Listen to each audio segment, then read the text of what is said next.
이 두 신발 중 더 안정감 있는 신발은 과연 어떤 신발일까요? 두 적 드립니다. 슈아 슈거지 여러분들, 나른이입니다. 오늘 영상은 재밌는 겁니다. 여기 두 신발이 있습니다. 하나는 푸마 룰 브레이커, 거의 60mm에 가까운 스택을 자랑하는 신발이죠. 그리고 서콘에서 나온 엔더핀 엘리트 2, 역대 가장 물렁한 쿠션을 가지고 있습니다. 힐드롭을 봤을 때는 이 신발은 12, 딱 봐도 발목 부러질 것처럼 보이죠. 그리고 이 신발 일반 8mm 힐드롭을 가지고 있습니다. 이 두 신발들 스펙이나 디자인을 봤을 때는 과연 어떤 신발이 발목을 아작낼 것 같나요? 이것을 알기 위해서 오늘 보충 수업 들어갑니다. 기본적으로 힐드롭은 상당히 중요합니다. 이 신발 같은 경우는 브룩스 고스트입니다. 12mm 힐드롭을 사용하고 있습니다. 예전에는 신발들이 이렇게 높은 힐드롭을 사용했다면 요즘은 낮아지는 추세입니다. 힐드롭 10이라는 것은 뒤쪽과 앞쪽의 높이 차이가 12mm라는 겁니다. 대다수 캐주얼하나 구두 이런 것들 보면 10에서 12 정도 된다고 보시면 됩니다. 그래서 첫 러닝에 입문하시는 분에게는 이런 신발이 편할 수가 있습니다. 왜냐하면 평소에 신는 신발이랑 오프셋, 힐드롭이 동일하기 때문입니다. 이런 것을 우리가 트래디셔널한 러닝화, 전통적이라고 합니다. 뒤는 높고 앞은 낮지만 앞쪽이 이렇게 유연합니다. 걸을 때, 힐스트라이크 할 때 평소 세팅이랑 비슷하면서 앞쪽은 유연해서 자기의 힘으로 앞을 치고 나갑니다. 이게 트래디셔널하다면 요즘은 신발이 좀 더 다이내믹하게 변했습니다. 요런 호카 스타일로요. 이 신발은 클리프턴인데 힐드롭이 5mm입니다. 즉 밑솔은 두꺼워 보이지만 힐드롭에 갈 때는 뒤쪽과 앞쪽의 차이라고 했죠. 차이는 5mm입니다. 즉 높이가 좀 더 낮습니다. 그래서 이 힐드롭이라는 단어를 이해를 못하면 이 신발이 힐드롭이 높은 줄 압니다. 왜냐하면 스택, 두께가 높기 때문입니다. 하지만 힐드롭은 이 신발이 낮은 신발입니다. 이렇게 힐드롭이 낮은 신발은 무릎으로 가는 체중을 아래쪽으로 내려줍니다. 무릎에 안 좋으신 분은 이런 낮은 힐드롭 신발이 편안합니다.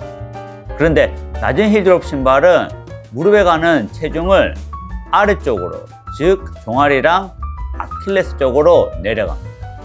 그래서 아킬레스가 안 좋으신 분들은 이런 신발보다는 좀 더 높은 힐드롭 신발을 선호할 수가 있는데, 여기 호카에서 만든 것은 바로 이 앞쪽이 뻣뻣하다는 겁니다.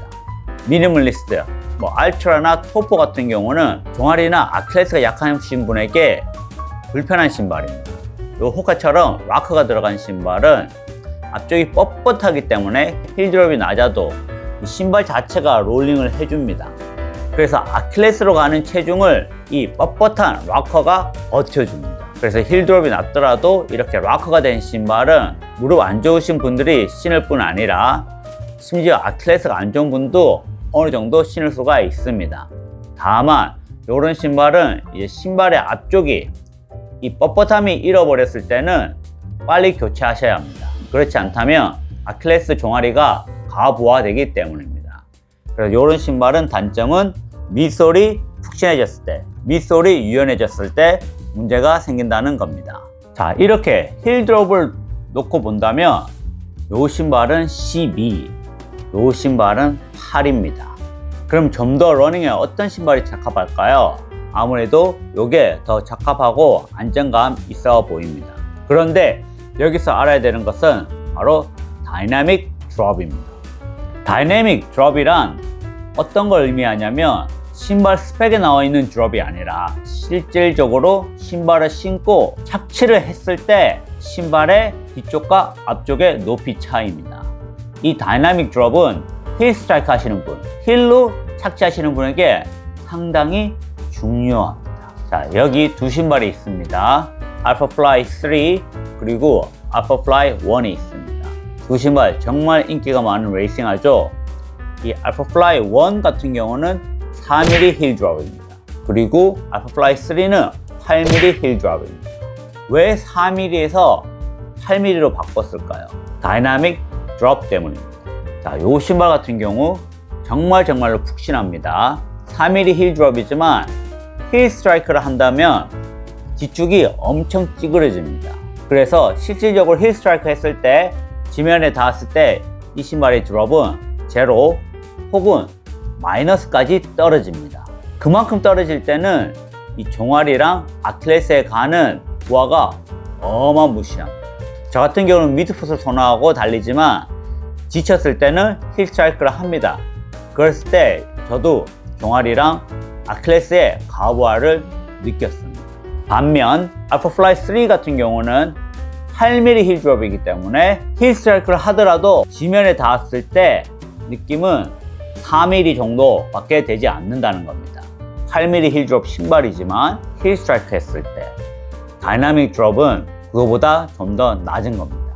그래서 나이키 같은 경우도 4mm 힐 드롭에서 8mm로 바꾼 것은 이렇게 푹신한 미솔을 가진 신발에서는 다이나믹 드롭은 기본 힐 드롭이랑 다르기 때문입니다. 자, 그럼 이 두 신발 어떤 신발이 더 안정감이 있을까요? 이 엔돌핀 엘리트2 같은 경우는 8mm 힐 드롭을 사용하지만 이 mid솔이 심지어 알파플라이보다 더 물렁물렁 푹신푹신합니다.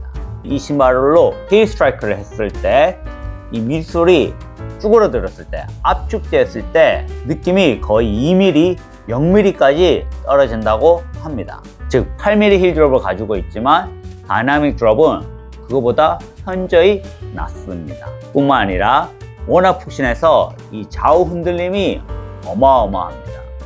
물론 빠른 페이스로 달릴 때는 좀 더 통통 튕기는 맛이 있고 물렁물렁한 느낌은 덜합니다. 하지만 힐 스트라이크를 하시거나 초보가 이 신발을 신었을 때 느린 페이스에서 이 신발의 안정감은 상당히 떨어집니다. 그래서 고수분에게는 괜찮은 신발이지만 초보에게는 느린 페이스에서는 상당히 불안정한 신발입니다. 반면에 룰 브레이커 힐 드롭이 12mm에 힐 쪽이 엄청 떠 있죠. 하지만 신었을 때 자동적으로 이만큼 내려갑니다. 다이나믹 힐 드롭은 12mm가 아니라 그보다 낮은 한 8 정도 된다고 보시면 됩니다. 뿐만 아니라 이 힐 쪽 윗솔이 상당히 탱탱합니다. 엄청 부드럽지 않기 때문에 이 신발을 신었을 때는 오히려 안정감이 괜찮았습니다. 눈으로 봤을 때는 발목 아작날 것처럼 보이지만 실질적으로 신었을 때는 심지어 워킹용으로 신었을 때도 문제가 없었고 안정감이 있습니다. 그래서 다이나믹 힐 드롭을 모른다면 이런 신발을 못 신는 신발이라고 생각할 수 있습니다. 하지만 실질적으로 신었을 때 이 신발은 오히려 안정감이 있고 엘리트2보다 더 나았습니다. 물론 어느 정도 잘 달리신다면 이 신발보다는 엘리트를 추천합니다. 아무래도 이 신발은 컨셉용으로 나왔기 때문에 신발 자체가 많이 무겁습니다. 무게가 비슷했다면 당연히 룰 브레이크를 추천하지만 아무래도 가벼운 무게 때문에 이 신발이 좀 더 러닝으로 레이싱용으로 적합하긴 합니다. 안정감만 놓고 봤었다면 두 신발 중에서 더 안정감 있는 신발은 이 신발입니다. 이렇게 신발에 대해서 알아야 될 게 많습니다. 물론 잘 달리려면 열심히 훈련하고 꾸준히 달려야 합니다. 그렇지만 또 이러한 신발의 스펙을 알 뿐만 아니라 신발의 역학을 알았을 때 좀 더 나에게 맞는, 좀 더 나에게 필요한 신발을 고를 수 있으니 이런 점 참조하시기 바랍니다. 그리고 푸마에서 이번에 행사를 합니다. 성수동 팝업 스토어에서 행사가 있으니 여기 있는 내용 참조하시고 여러분이 가장 선호하는 힐 드롭 댓글 남겨주시면 추첨을 통하여 푸마 포레버 런 2족 드립니다. 항상 이벤트는 슈파인드 놀이터에 러닝 일기를 올리셔야 합니다. 결산하셔야 합니다. 그거 하시고 댓글 남기시면 라방 이벤트를 통하여 두 분에게 포레버 런 드립니다. 자, 그럼 오늘 영상은 여기까지입니다. 그럼 다음 시간에 뵙겠습니다. 야, 이제는 드롭뿐만 아니라 다이나믹 드롭까지 기억해야 되고 참 공부할 게 많네, 많아.